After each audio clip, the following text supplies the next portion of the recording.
아버지의 재산을 탕진한 둘째 아들 탕자가 어느 날 이렇게 고백합니다. 이제 내가 아버지 집에 돌아가리라. 명절을 맞이해서 주변에 흩어졌던 친척들과 만나고 가족들과 만나는 그 자리에서 하나님을 떠났던 사람들이 생명의 비침을 받았다가 다시 어둠 가운데 갔던 그들이 믿음의 형제들의 기도에 의하여 내가 이제 아버지께 돌아가리라, 그런 고백이 있을 수 있는 명절이 되게 하여 주시옵소서. 그래서 우리가 아버지의 나라에 들어갈 때 우리의 가족들과 친지들과 형제들의 손을 잡고 주님 앞에 서게 하여 주시옵소서. 예수님 이름으로 기도드리옵나이다. 아멘. 아멘. 오늘 시편 119편 153절부터 보겠습니다. 153절부터 160절입니다. 같이 읽겠습니다. 시작. 나의 고난을 보시고 나를 건지소서. 내가 주의 율법을 잊지 아니함이니이다. 주께서 나를 변호하시고 나를 구하사 주의 말씀대로 나를 살리소서. 구원이 악인에게서 멀어짐은 그들이 주의 율례들을 구하지 아니함이니이다. 여호와여, 주의 긍휼이 많으오니 주의 규례들을 따라 나를 살리소서. 나를 핍박하는 자들과 나의 대적들이 많으나 나는 주의 증거들에서 떠나지 아니하였나이다. 주의 말씀을 지키지 아니하는 거짓된 자들을 내가 보고 슬퍼하였나이다. 내가 주의 법도들을 사랑함을 보옵소서. 여호와여, 주의 인자하심을 따라 나를 살리소서. 주의 말씀의 강령은 진리이니 주의 의로운 모든 규례들은 영원하리이다. 아멘. 오늘 이 시편 저자는 가장 자기 마음에 있는 핵심을 오늘 우리 애들에게 이야기합니다.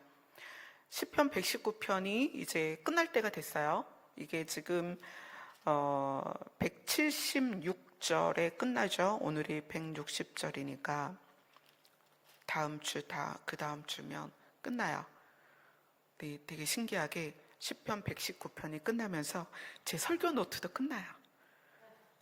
제가 설교 노트가 금요일, 주일 이렇게 쭉 설교 노트를 적고 있는데 시편 119편이 끝나면서 설교 노트가 끝나서 이게 그날 무슨 일이 있으려나?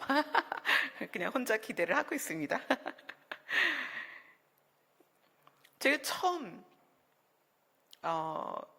홍성교회에서 118편에서 멈추고 그리고 이제 119편을 여기에서 이제 시작해야 되는 상황이 돼서 결국 여기서 시작을 119편을 했죠. 근데 여기서 시작할 때 하나님께서 이 119편에 대한 감동, 119편이 전부 율례, 규례, 법도, 말씀, 주의 법, 계명 이런 단어들이 모든 절에 들어있단 말이에요.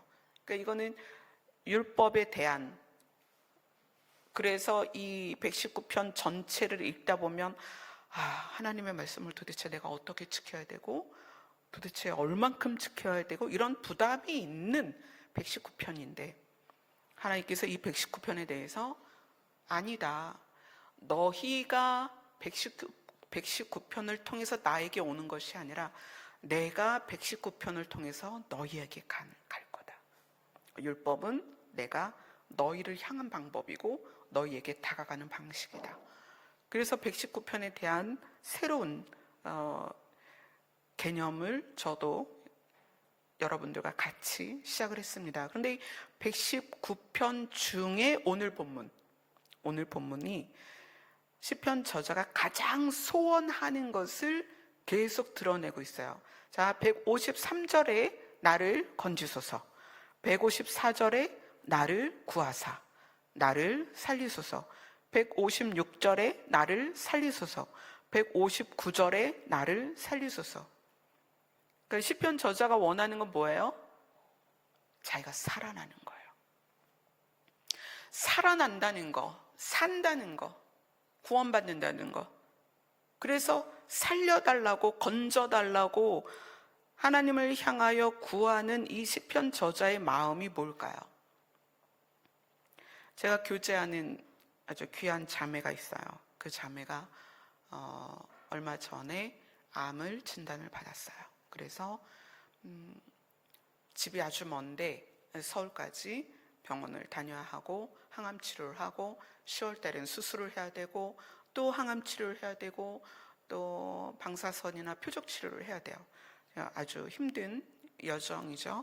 근데 며칠 전에 전화하면서 목사님, 제가 하나님께 다 맡겼다고 생각했는데 살고 싶다는 마음이 이 안에서 올라와요. 저는 정말 자기 생명을 하나님께 드렸다고 생각했는데 그래서 굉장히 담담하게 그 과정을 잘 지나오고 있거든요. 근데 자기 안에 살고 싶다. 하나님이 나를 살려주셨으면 좋겠다.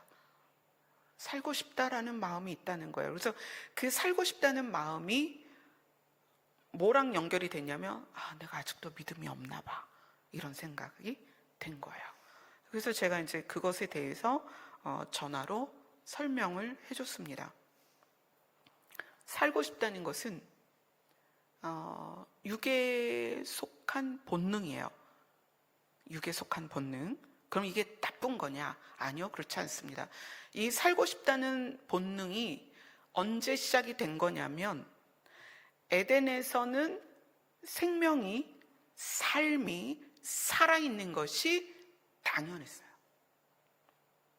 그러니까 에덴에서는 자기 자신이 죽음이라는 것을 염두에 둘 필요가 없었고 개념도 없었고 두려워할 필요도 없었다는 거예요. 그런데 아담과 하와가 선악과를 먹고 하나님과 관계가 분리되고 나니까 그것이 하나님, 신과 분리되니까 당연히 생명이 끝나는 거죠. 그래서 아담과 하와는 그때부터 두려움이 있고 수치가 있고 에덴에서 쫓겨나면서부터 뭐에 대한 그리움, 뭐에 대한 본능이 시작이 됐냐면 살고자 하는 것, 생명에 대한 것, 삶에 대한 본능이 일어나기 시작한 거예요.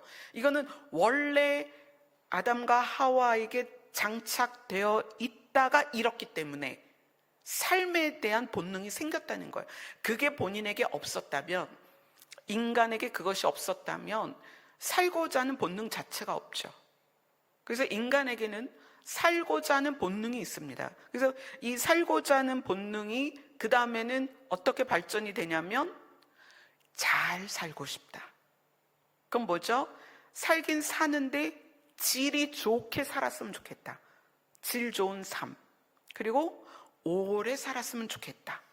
그래서 이 질이 좋은 삶을 오래 살고 싶은 것이 육으로 표현될 때는 운동을 하고 또 자기를 케어할 수 있는 모든 조건들을 구비하고 또 건강을 위해서 많은 것을 연구를 하죠.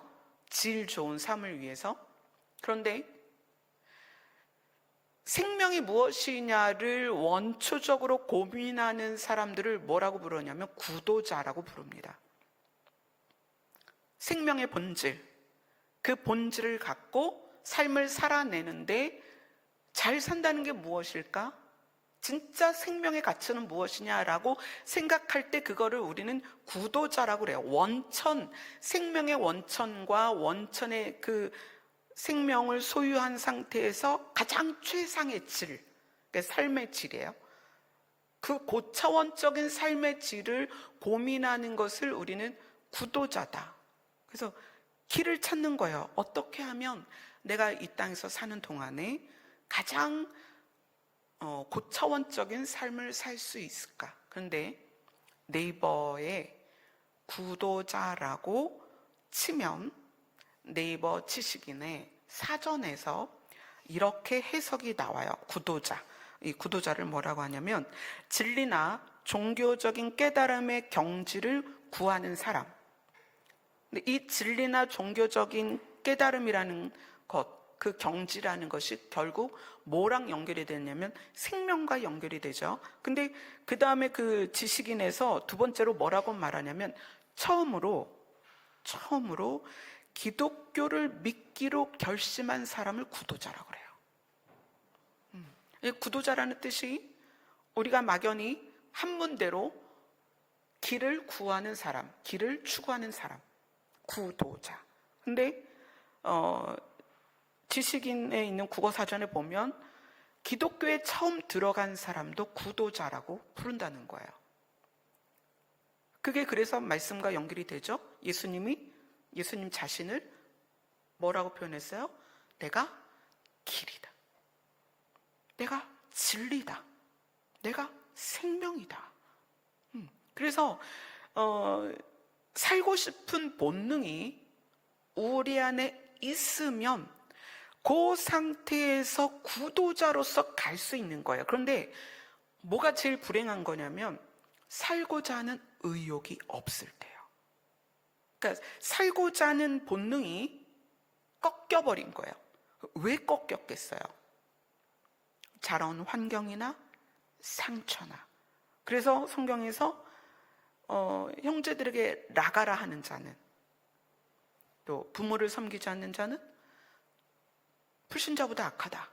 또 욕하는 자, 또 고아와 과부와 객을 홀대하는 자, 이런 것에 대해서 굉장히 두렵게 우리에게 말씀하시거든요. 왜냐하면 그러한 우리의 태도, 상대에 대하여 우리가 대하는 태도로 그 사람이 살고자 하는 욕구가 끊어지며,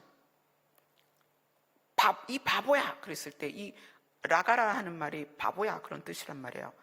바보란 소리 막 듣고서 인생 살고 싶지 않다, 나는 가치가 없구나, 이렇게 생각하면 생명에 대한 육의 본능, 그것을 놓는단 말이에요.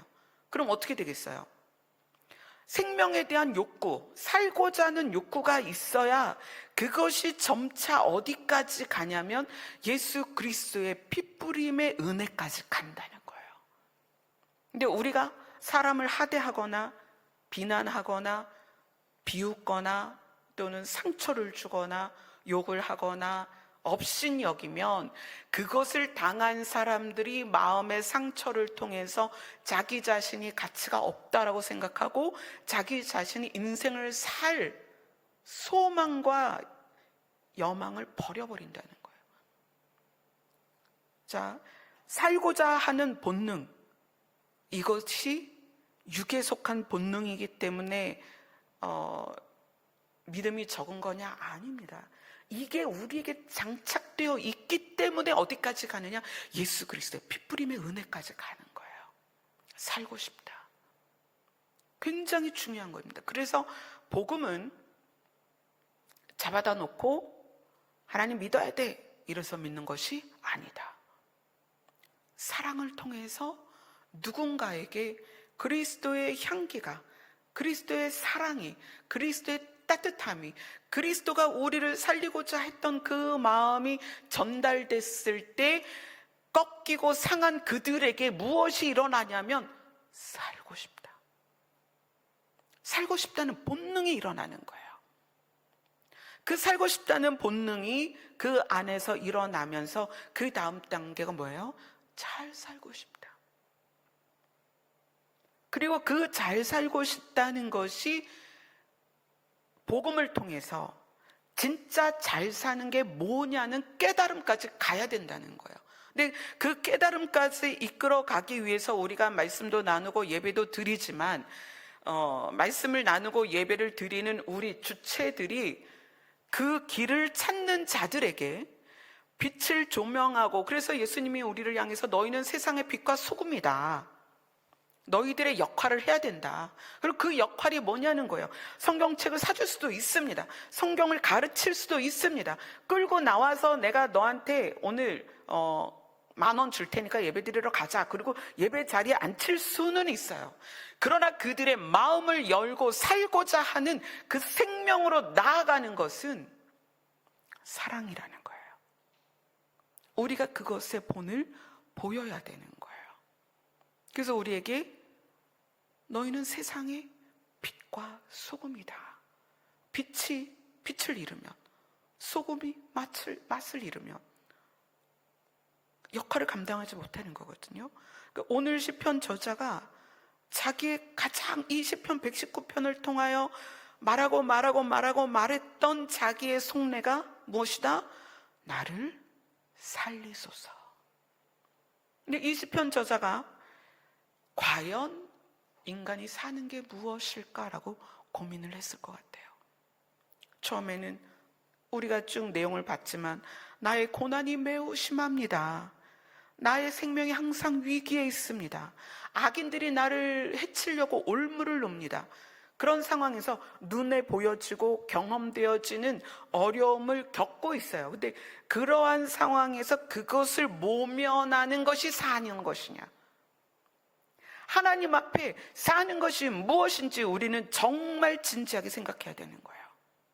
이 시편 저자가 만약에 진짜 자기에게 다가온 상황을 모면하는 것을 사는 거라고 말한다면 시편 저자는 하나님의 율법과 규례를 지키진 않았을 거예요.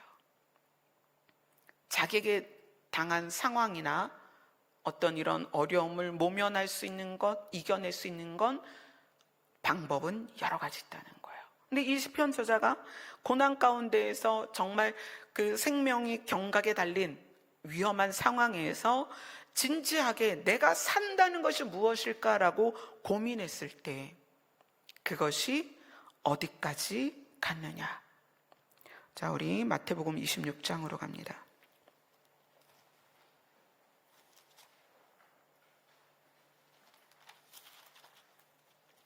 마태복음 26장 38절부터 39절까지 같이 읽겠습니다. 시작.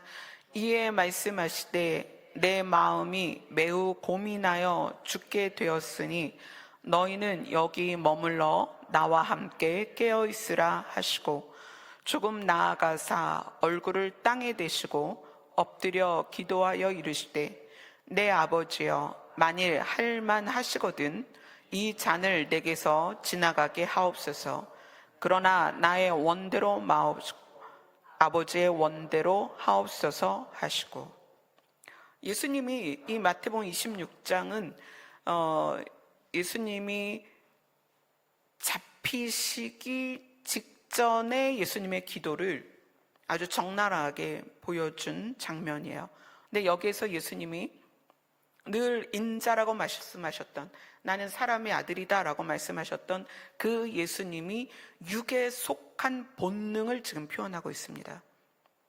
내 마음이 매우 고민하여 죽게 되었으니, 이것이 다른 성경에서는 내 마음이 매우 슬퍼 죽을 지경이니, 마음이 너무 슬퍼서 죽을 지경이 되었으니 제자들을 향해서 너희는 머물러 나랑 깨어 어떻게 하자는 거예요? 기도 좀 해줘라.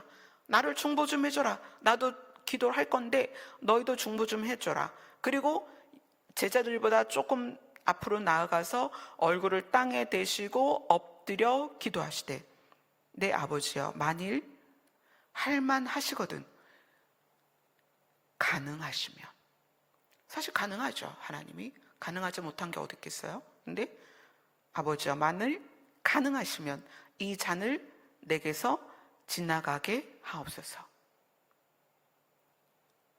여기까지가 육에 속한 본능이라는 거예요. 자, 육에 속한 본능, 살고 싶다 또는 잘 살고 싶다, 여기에는 이제 여러 가지 의미가 있습니다.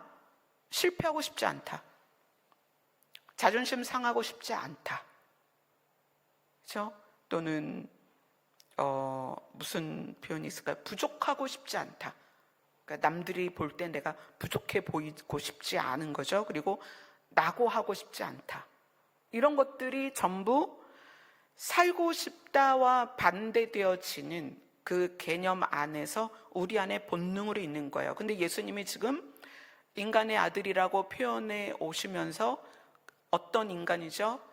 에덴의 인간이에요.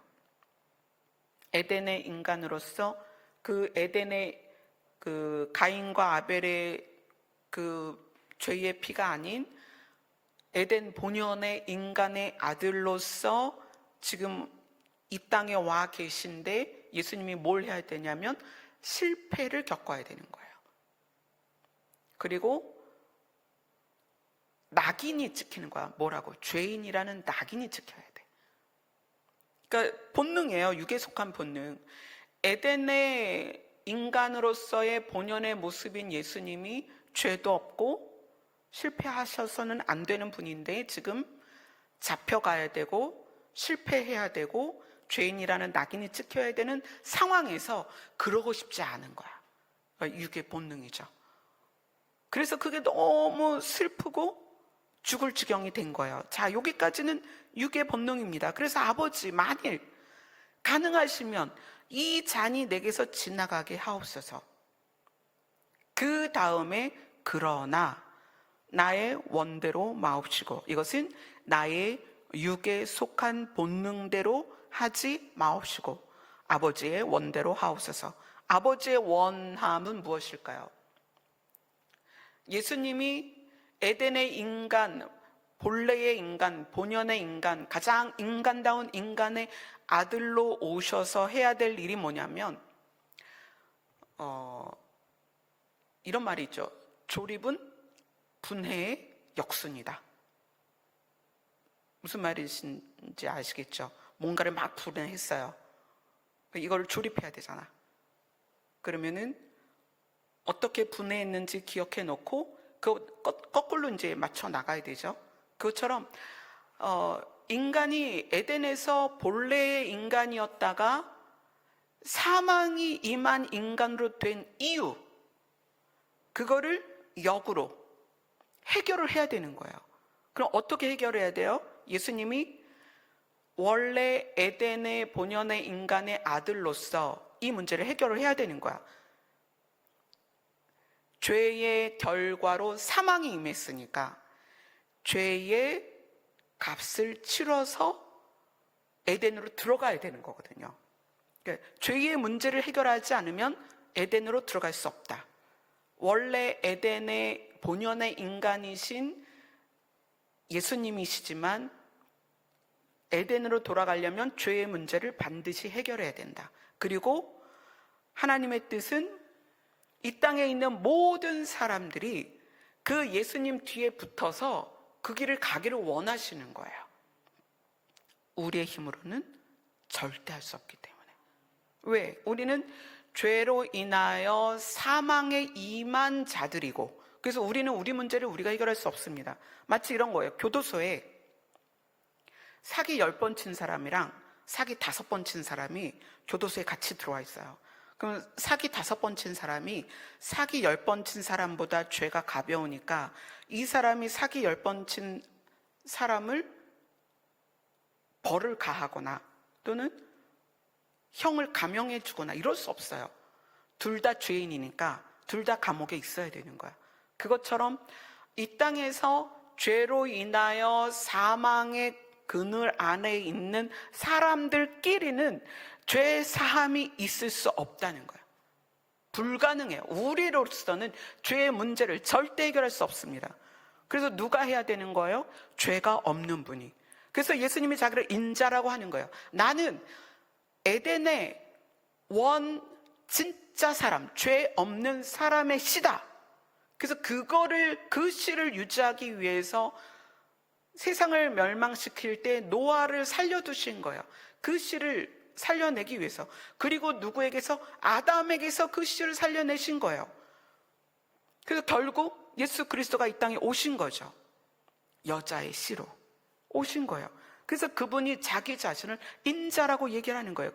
그 인자가 죄가 없는 상태에서 죄의 문제를 해결해야 예수님을 뒤따라가는 사람들이 죄를 돌파하고 에덴으로 들어가는 거예요. 지금 이제 에덴에서 세상으로 왔으니까 세상에서 에덴으로 가야 될 거 아니에요. 이스라엘 백성이 애굽에서 가나안을 갈 때 홍해를 지나간 것처럼 우리는 사망의 세상에서 사망이 없는 에덴으로 돌아가야 되는데 돌아갈 방법이 없다는 거예요. 그 방법을 주시는 게 뭐다? 죄의 문제를 해결하는 거다. 근데 이 죄의 문제는 인간끼리는 절대 해결할 수 없다. 왜? 다 죄인이니까. 그래서 어떻게? 인자, 원래 죄가 없던 에덴의 아담의 씨로서, 여자의 씨로 예수님이 오셨다는 거예요. 그래서 그 다음에 예수님이 이 잔을 내게서 지나가게 하옵소서. 여기까지는 육에 의한 본능으로 그렇게 기도를 했습니다. 그러나 아버지의 원대로, 나의 원대로 마옵시고 내 육에 속한 본능대로 하지 마옵시고 아버지의 원대로 하옵소서. 이 아버지의 뜻은 무엇이다? 죄의 문제를 해결하고 그 해결되어진 통로로 모든 사람이 그 통로를 지나가길 원하시는 거예요. 그래서 어디로 가기를? 에덴으로 복귀하기를 원하신다는 거예요. 그것이 하나님의 뜻입니다. 그래서 다시 본문으로 갑니다. 시편 119편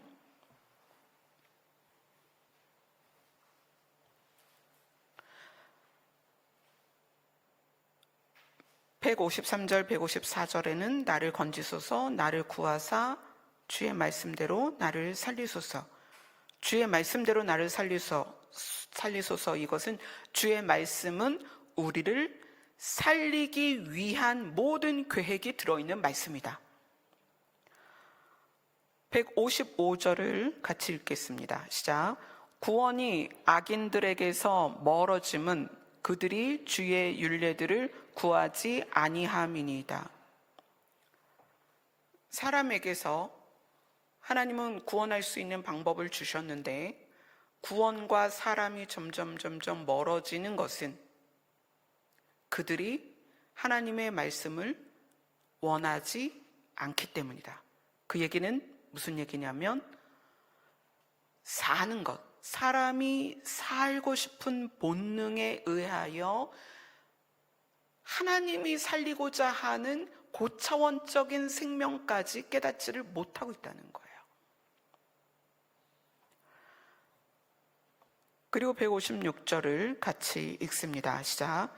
여호와여 주의 긍휼이 많으오니 주의 규례들에 따라 나를 살리소서.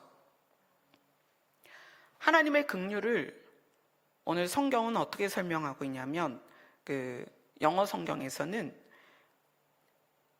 긍휼이란 단어만 있지 않아요. 영어 성경은 뭐라고 이 부분을 표현하고 있냐면 친절한 긍휼이다. 근데 이 친절한 긍휼이 다시 찾아보면 다정하고 애정어린 긍휼이다. 그러니까 우리가 여기에서 하나님을 이해하는 거예요.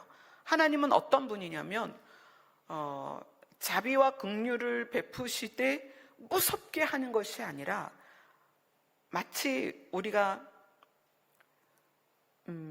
길냥이를 발견했는데 아주 갓 태어난 아기 길냥이에요. 그럼 어떻게 하겠어요? 아주 조심스럽게 데려다가 어떻게라도 우유를 먹이고 따뜻하게 재워서라도 얘를 살리고 싶잖아요.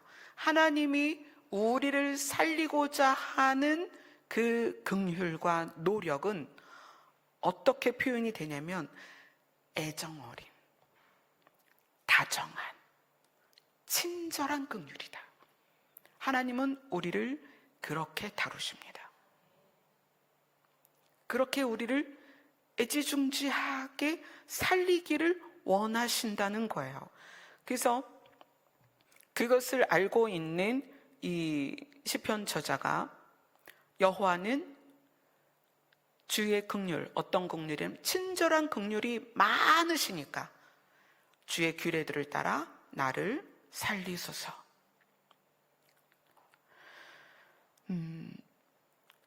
159절을 같이 읽겠습니다. 시작. 내가 주의 법도들을 사랑함을 보옵소서. 여호와여, 주의 인자하심을 따라 나를 살리소서. 이게 다른 성경에는 어떻게 나오냐면 내가 주의 훈계들을 얼마나 사랑하는지를 깊이 살피소서. 여호와여, 주의 인자하심을 따라 나를 살리소서. 이 부분은 하나님이 나를 살리시는 것에 대한 진짜 깨달음이 있는 사람이 고백하는 거예요. 내가 주의 훈계들을 얼마나 사랑하는지. 육에 속한 본능으로서의 살고 싶은 것에서 하나님이 죄를 해결하고 우리를 에덴에까지, 회복된 에덴에까지, 새하늘과 새 땅까지 우리를 이끌어내서 진짜 살리고자 하는 그 하나님의 우리를 살리는 그 계획의 신비와 아름다움과 은혜를 깨달으면 어떻게 하냐면 하나님의 말씀을 스스로 지켜낸다는 거예요. 자발적으로, 자원하여. 저는 이것을 원합니다. 여러분이.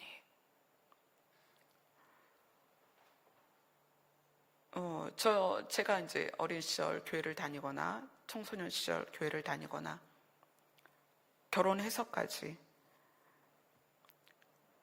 이전의 방법대로 배우고 이전의 방법대로 신앙생활을 했어요. 교회를 열심히 가면, 주의 일을 열심히 하면 하나님이 기뻐하실 거야. 하나님이 도와주실 거야. 하나님이 살려주실 거야. 지난 주일날이 찬미 생일이었어요. 그래서 찬미 생일날 이제 예찬이, 성찬이, 영찬이까지 다 해서 저녁 식사를 함께 했어요. 그리고 찬미에게 생일 선물을 줬어요. 찬미가 올해가 딱 30살이거든요. 진짜 계란 한 판을 줬어요.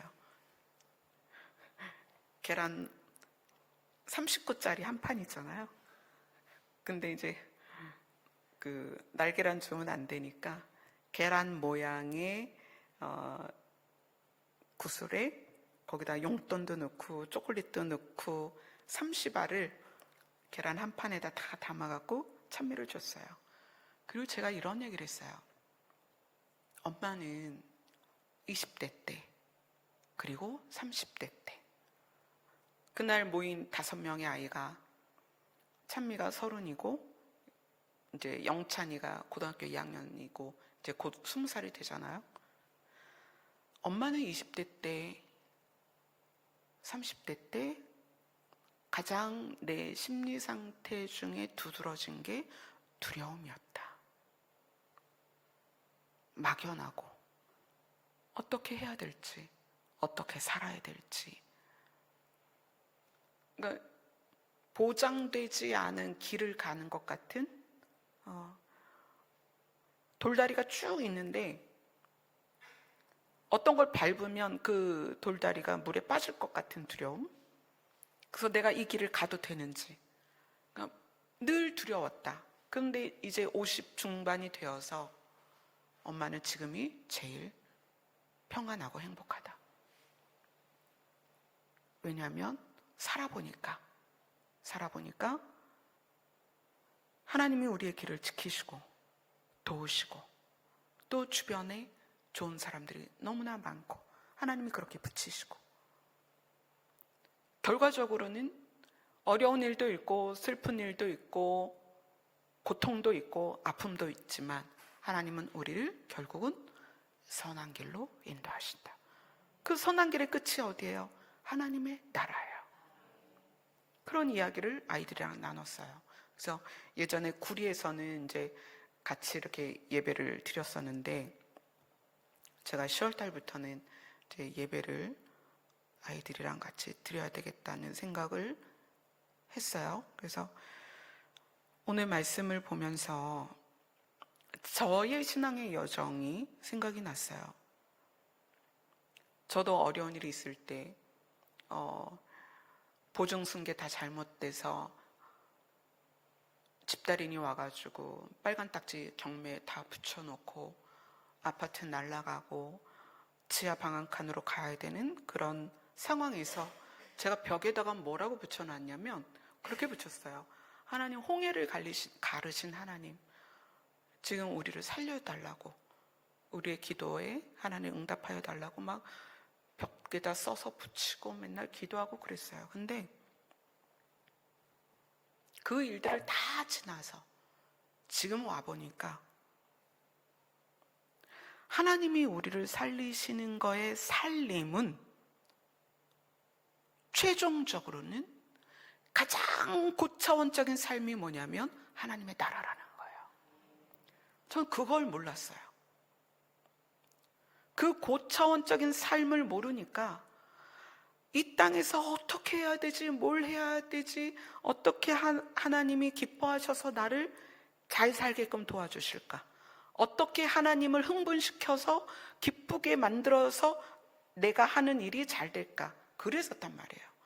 그러니까 뭐에 좌절이 오냐면 하던 게 안 되면 좌절이 오는 거예요. 하던 게 실패하면 좌절이 오는 거예요. 남편이 병이 걸리니까 좌절이 오는 거예요. 아이가 아프니까 좌절이 오는 거예요. 내 몸에 병이 드니까 좌절이 오는 거예요. 어떻게 살지? 두렵고 막연하고 내가 뭘 잘못했지? 그것부터 살피는 거예요. 어떻게 해야 되지? 내가 뭘 더 하면, 내가 어떻게 하면 하나님이 이거를 내가 돌파할 수 있게 해주실까? 그러니까 눈앞에 보이는 모든 현상들에 대하여 반응하고 있는 거예요. 큰일 났다, 어떡하지? 이렇게 경매에 들어가게 됐는데 이 일을 어떡하지? 발을 동동 구르고. 근데 오늘 이 시편 저자가 그렇게 표현을 합니다. 고난이 매우 심하고 자기 생명이 항상 위기에 있고 악인들이 나를 해치려고 하지만 내 마음이 즐겁다. 그렇게 표현을 한단 말이에요. 어떻게? 전 그게 이해가 안 갔었어요. 어떻게 항상 기뻐하고 어떻게 모든 일에 감사할 수 있지? 어떻게? 그런데 오늘 시편 저자가 이렇게 얘기하는 거예요.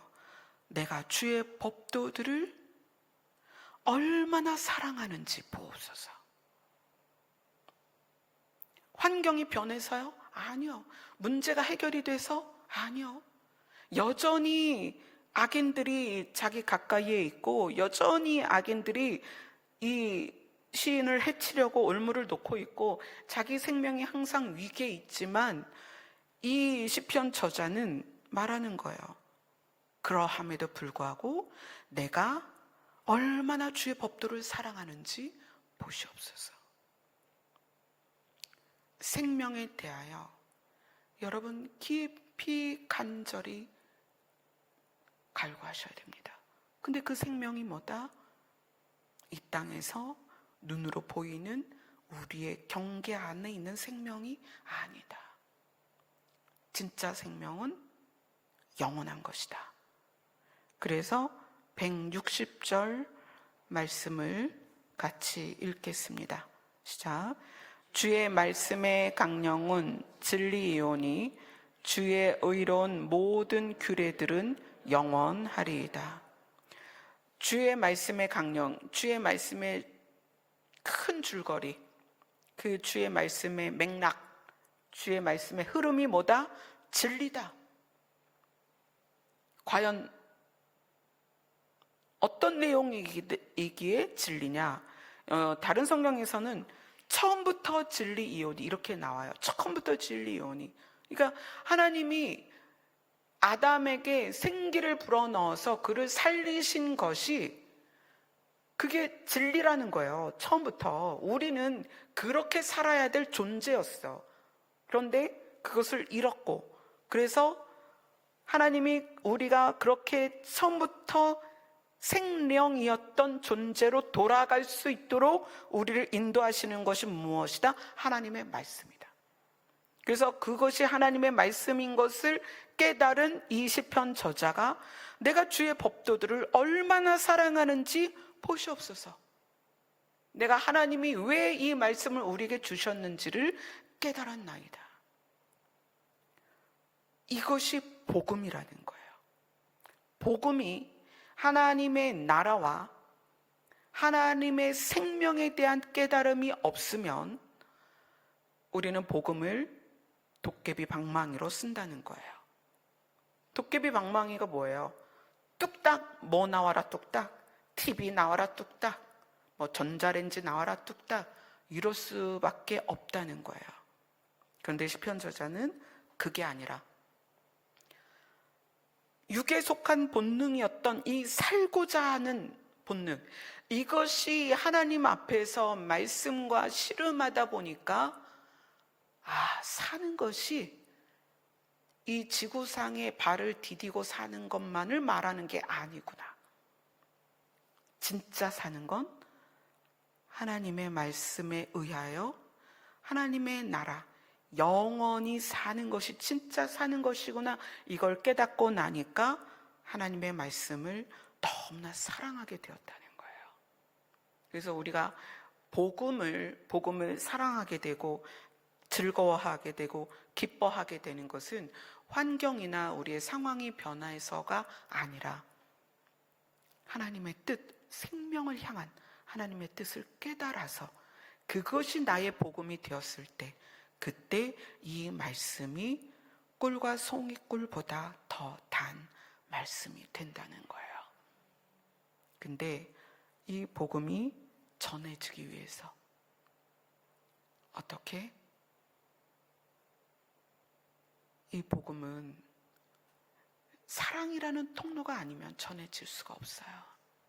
예수님 자신이 자기를 희생시키시고 그래서 죄를 관통해서 사망의 머리를 깨부시고 에덴의 첫 인간의 모습을 우리에게 갈 수 있는 길을 여셨던 것처럼 우리가 우리 가족들에게 복음을 전하는 유일한 방법은 사랑이다. 그런데 그 사랑이 그런 질문을 받아요. 목사님, 저는 저의 형제들하고 관계가 좋지 않아요. 형제들에게 상처가 너무 많아요. 여러분, 그럴 수 있습니다. 부모에게 상처가 많을 수 있고요, 자녀에게 상처가 많을 수 있고, 배우자에게 상처가 많을 수 있어요. 도무지 좋아하는 마음이 생기질 않는 거야. 이걸 어떻게 하면 좋아요? 어떻게 사랑을 할 수가 있어요? 저는 동생이나 오빠나 언니나 형제나 남동생이나 어떻게 도무지 내가 좋아하는 마음이 생기지 않아요. 그래서 제가 구체적으로 알려드리는 거예요. 사랑은 좋아하는 감정이 아니다. 어떻게 해라? 그냥 살피고 돌보는 것이다. 내가 할 수 있는 선에서. 근데 상대가 안 받아들이면 그것도 어쩔 수 없죠. 그건 어쩔 수 없는 거예요. 그러나 내가 할 수 있는, 돌보고 보살필 수 있는 시간이 됐을 때는 돌보고 살피는 거예요. 같이 싸울 수도 있지만 싸우지 않고 참고 기다리는 것도 사랑입니다. 참고 기다리는 것도 사랑이고, 그가 보살핌이 필요할 때 돌보고 보살피는 것도 사랑이에요.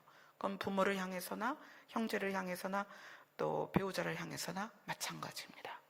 하나님을 사랑하는 것은 무엇이다? 감사하는 것이다. 우리가 하나님을 향한 사랑은 감사로 표현이 되는 거예요. 그거는 이제 어떤 상황에서도 감사라는 것은 하나님이 나를 향한 계획 때문에 어떤 상황에 나를 두었을 때 그걸 그냥 신뢰하는 거예요. 나를 아골골짜기에 둘 수도 있죠. 나를 빈들에 세울 수도 있습니다. 나를 홍해 한가운데 세울 수도 있어요. 그러나 그 상황에서도 하나님께 감사하는 거죠. 그거는 나는 하나님을 신뢰합니다. 내가 비록 지금은 아골골짜기에 있지만, 내가 음침한 사망의 계곡에 서 있지만 하나님을 신뢰합니다. 그것이 뭐다? 범사에 감사하는 거다. 저는 여러분 모두가 하나님의 말씀을 스스로 사랑했으면 좋겠어요. 그 사랑이 되어졌으면 좋겠어요. 그냥 그 말씀이 다 감사하게 마음으로 받아들여졌으면 좋겠어요. 하지만 아직도 여전히 이 부분은 내가 못 받아들이겠어 라고 하는 부분도 있을 거예요. 그런데 그럴 때마다 어떻게 해라? 하나님의 이름을 부르면 우리를 살리고 싶어 하시는 하나님께서 지혜는 어디로부터 온다? 위로부터 온다. 위로부터 후하게, 꾸짖지 않고 후하게 주시는 하나님께서 우리에게 말씀을 깨닫는 지혜와 하나님의 뜻을 깨닫는 지혜를 주십니다. 그래서 오늘 시편 저자처럼 당당하게 하나님, 제가 하나님의 말씀을 사랑합니다. 정말 사랑합니다 라고 고백할 수 있는 상황이 올 것입니다. 아멘. 그래서 명절이라는 것이 우리의 친지들을 돌아보는 계기가 되잖아요. 그래서 저도 오늘 오빠랑 올케 언니랑 식사를 했고 내일은 동생 가족과 식사를 합니다. 근데 그렇게 형제들을, 떨어져 있는 형제들을, 친지들을 기억할 때 그들을 위해서 기도를 하고 있었다고 생각하지만 명절이 되면 그들에 대한 마음이 더 간절해져요. 그리고 그런 생각을 해요.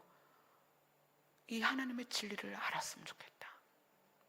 하나님이 우리를 얼마나 사랑하시고 얼마나 긍휼히 여기셔서 우리를 얼마나 좋은 상태로 우리의 그 살고 싶은, 잘 살고 싶은 육에 속한 본능을 얼마나 아름다운 지경까지 우리를 이끌어 가실지를 깨달았으면 좋겠다, 그런 생각이 들어요. 아마 여기 계신 분들은, 또 지금 함께 예배를 드리는 분들은 저랑 동일한 마음일 거예요. 그래서 우리가 뭘 하는 거예요? 중보를 하는 거예요. 하나님은 우리의 기도를 들으시고 우리의 가족과 친지들에게 말씀을 깨닫는 지혜를 주실 것입니다. 아멘. 그래서 그들도 스스로 하나님의 말씀을 깨닫는, 그 다음엔 하나님의 말씀을 사랑하는 고백이 있게 될 것입니다. 아멘. 우리 찬양하겠습니다.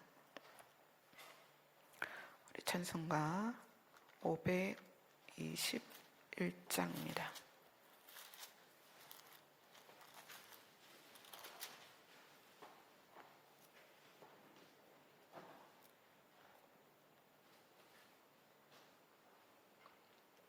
찬송가 521장입니다.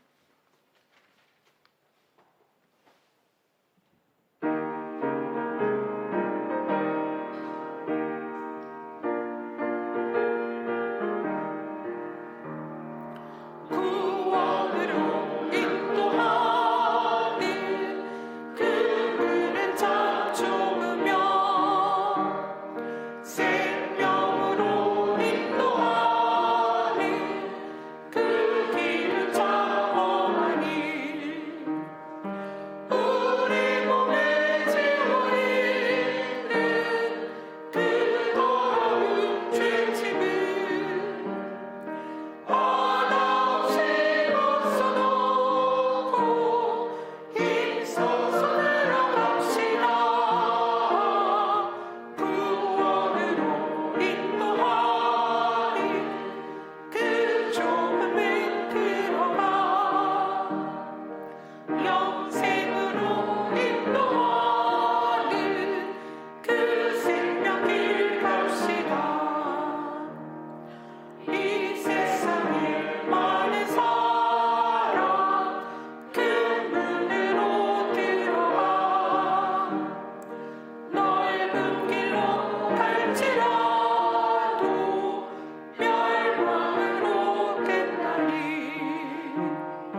하나님이 주시는 진짜 생명과 하나님이 주시고자 하는 진짜 은혜, 그것을 깨달으면 우리가 환경에 좌우되지 않습니다.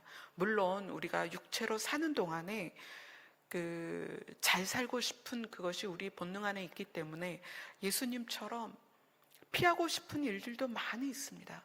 그러나 하나님이 우리에게 주시고자 하는 진짜 생명의 의미를 깊이 깨달으면 그 다음에 환경에 의해서 충격받았다가도 추스리고 그리고 그렇게 고백하는 거예요. 하나님 뜻대로 하옵소서. 저도 이것이 안 될 때에는 죽을 것 같고 괴롭고 슬프고 좌절되고, 그래서 그런 얘기를 많이 들었어요. 교회를 그렇게 오래 다니면 뭐하냐, 저런 일이 있는데. 어떻게 남편이 암으로 죽을 수 있냐, 어떻게 아이가 저렇게 아플 수가 있느냐, 그런 얘기를 많이 들었어요.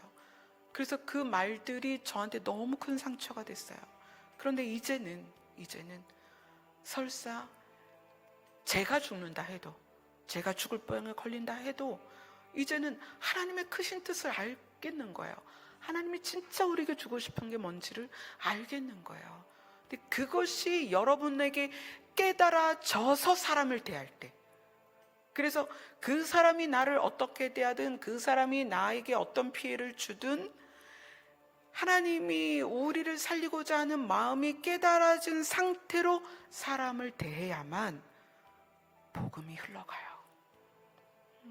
그래서 오늘 이제 12시까지 기도를 할 거예요. 12시까지 이제 시간이 안 되시는 분은 중간에 일어나셔도 되는데, 그 하나님의 은혜와 사랑과 우리를 회복된 에덴으로 이끌어 가시고자 하는 하나님의 그 간절한 마음, 우리를 친절한 긍휼로, 우리를 애지중지하는 그 긍휼로 우리를 인도하고자 하는 그 하나님의 마음이 깨달아지는 시간이 되었으면 좋겠습니다. 그래서 우리가 어떤 일을 경험하든지 어떤 상황에 놓이든지 그 자리에서도 하나님을 바라보고, 그 자리에서도 이 복음이 우리에게 아름다운 복음으로 우리 마음에 있을 수 있도록 그렇게 주님과 교제할 수 있는 기도의 시간이 되었으면 좋겠습니다. 다 같이 기도하겠습니다.